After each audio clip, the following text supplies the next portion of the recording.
पहले हमें सूर्य भगवान को ही जल और दीपक जलाते समय हमें घंटी की आवाज़। नमस्ते फ्रेंड्स, मैं खुशबू मिश्रा स्वागत करती हूँ अपने चैनल खुशबू मिश्रा ब्लॉग में। कैसे हैं आप सब?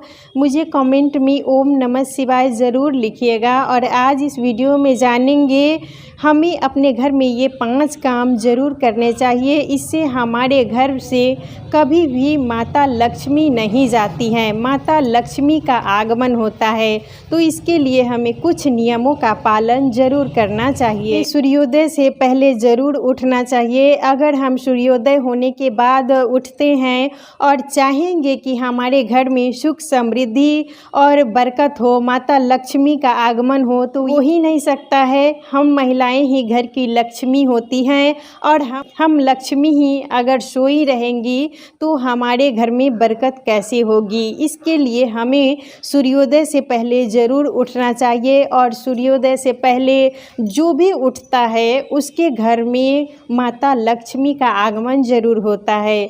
तो सबसे पहले हमें अपने घर की साफ़ सफाई ही करनी चाहिए, उसके बाद ही हमें दूसरा काम करना चाहिए। सुबह में उठ के घर में झाड़ू लगाना, दरवाजे पर जल छिड़कना, अगर ये सब काम करते हैं तो हमारा जो जीवन है वो अच्छा बनता है और हमारे घर में माता लक्ष्मी का आगमन होता है। और सुबह में अपने घर की साफ़ सफाई करने के बाद स्नान कर ले और साफ़ स्वच्छ वस्त्र ही हम महिलाओं को पहनना चाहिए। कभी भी मलिन वस्त्र, गंदा वस्त्र नहीं पहनना चाहिए। हमेशा साफ़ स्वच्छ वस्त्र पहने।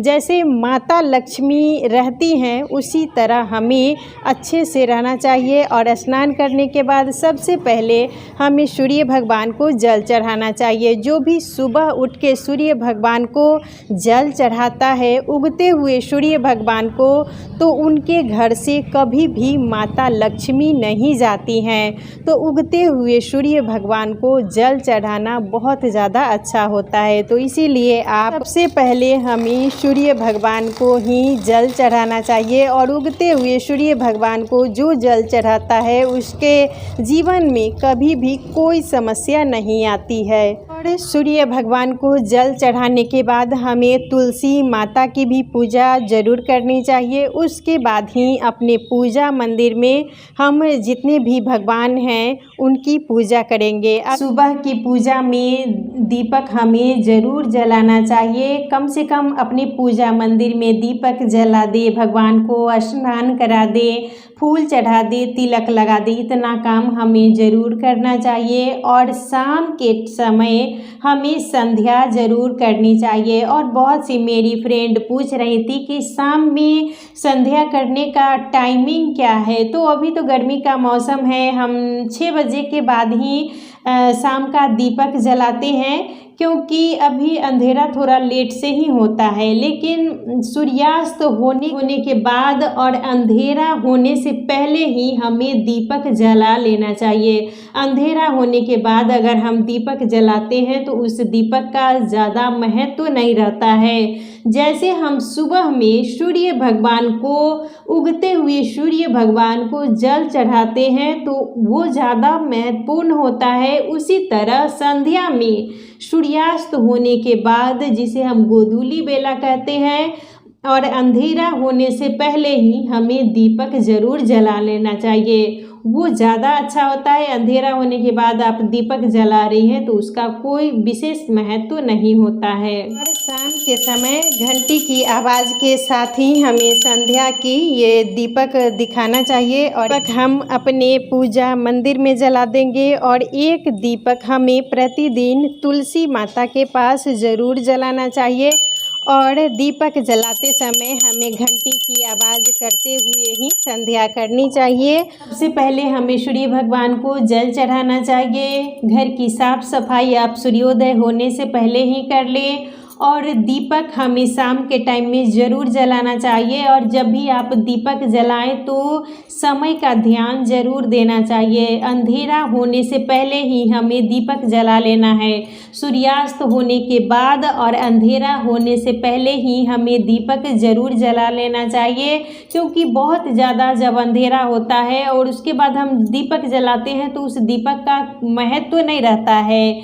माता लक्ष्मी का आगमन शाम के टाइम में होता है और साथ में दरिद्रा का भी आगमन होता है। तो जिनके दरवाजे पर माता लक्ष्मी मतलब दीपक प्रज्वलित देखती हैं तो उनके घर में माता लक्ष्मी आती है, और जिनके दरवाजे पर दीपक नहीं रहता है तो उनके घर में दरिद्रा का आगमन होता है। इसीलिए अंधेरा होने से पहले ही हमें दीपक जला लेना चाहिए। सब नियमों का पालन तो करना ही है। साथ में जब भी हमारे घर में कोई गेस्ट आए तो उनका हमें आदर सत्कार जरूर करना चाहिए। जब भी हमारे घर में मान लीजिए ननद आ रही हैं, बेटी आ रही हैं, तो कभी भी हमें उनका अपमान नहीं करना चाहिए। ननद बेटी घर की लक्ष्मी होती है, तो घर की लक्ष्मी को कभी भी हमें भला बुरा नहीं कहना चाहिए। ये ना कि हम कुछ कह दिए, वैसी गलती नहीं करनी चाहिए। ननद बेटी को हमेशा सम्मान देना चाहिए। जो बुआ भी आती हैं उनको भी हमेशा सम्मान देना चाहिए। जब हम किसी का अपमान करते हैं तो हमारे घर से माता लक्ष्मी चली जाती हैं, क्योंकि जो ननद बेटी होती हैं घर की लक्ष्मी होती है। अब मान लीजिए वो कुछ आपको कह भी दिए तो आप सुन के रह जाइए, कभी भी उनको भला बुरा ये ना कि हम पिछले का जो बीता हुआ बात है उसको सुना रहे हैं, कुछ बात के लिए झगड़ा कर रहे हैं, तो वैसी गलती नहीं करनी चाहिए। अगर हम ये सब गलती करते हैं तो हमारे घर से माता लक्ष्मी चली जाती हैं। और एक नियम का और पालन हमें ज़रूर करना चाहिए। हमें संतोष ज़रूर करना चाहिए किसी भी चीज़ में। जितना है हम उतने में रहेंगे, उतने में खाएंगे, उतने में पहनेंगे। हमारा रहन सहन जितनी हमारी क्षमता है उसी के अनुसार करना चाहिए। कभी भी ये ना कि उसका देखा देखी कर रहे हैं, उसका देखा देखी कर रहे हैं, तो इससे भी हमारे घर में लक्ष्मी माता का आगमन नहीं होता है। जितनी ही हमारी कैपेसिटी है उसी के अनुसार हमें काम करना चाहिए। उसी के अनुसार हम खाएंगे, उसी के अनुसार पहनेंगे, उसी के अनुसार हम हर व्यवस्था करेंगे।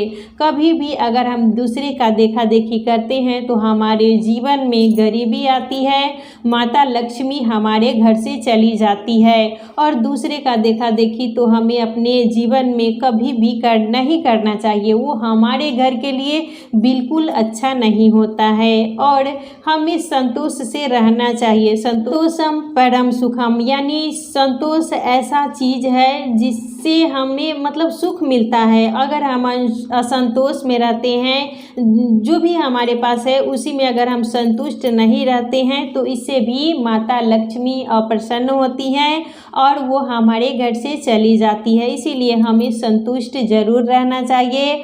और सबके जीवन में कुछ न कुछ कष्ट तो रहता ही है। जब राम भगवान के जीवन में कष्ट रहा, कृष्ण भगवान के जीवन में कष्ट रहा, तो हम और आप क्या हैं। तो कुछ न कुछ जब जीवन है तो समस्याएं लगी हुई रहती है, लेकिन इसी में हमें अच्छे से रहना है, पूजा पाठ करना चाहिए और जितना है उसी में हम संतोष से रहेंगे। और कभी भी हमें किसी का अपमान नहीं करना चाहिए। और शाम की जो संध्या है, दीपक जलाने का टाइम है, वो हमें टाइम पर ही दीपक जलाना चाहिए। इस बात का हमें विशेष ध्यान रखना है, क्योंकि माता लक्ष्मी का आगमन शाम के टाइम में होता है, तो इसीलिए दीपक जलाने का विशेष ध्यान हमें ज़रूर देना है। तो इन्हीं सब नियमों का पालन हमें ज़रूर करना चाहिए। आशा करती हूँ, उम्मीद करती हूँ इस वीडियो से आपको बहुत सारी जानकारी मिली होगी। वीडियो अच्छा लगे तो इसे लाइक ज़रूर कीजिएगा, मेरे चैनल को सब्सक्राइब कीजिएगा। फिर मिलूँगी एक नए वीडियो में, तब तक के लिए नमस्कार।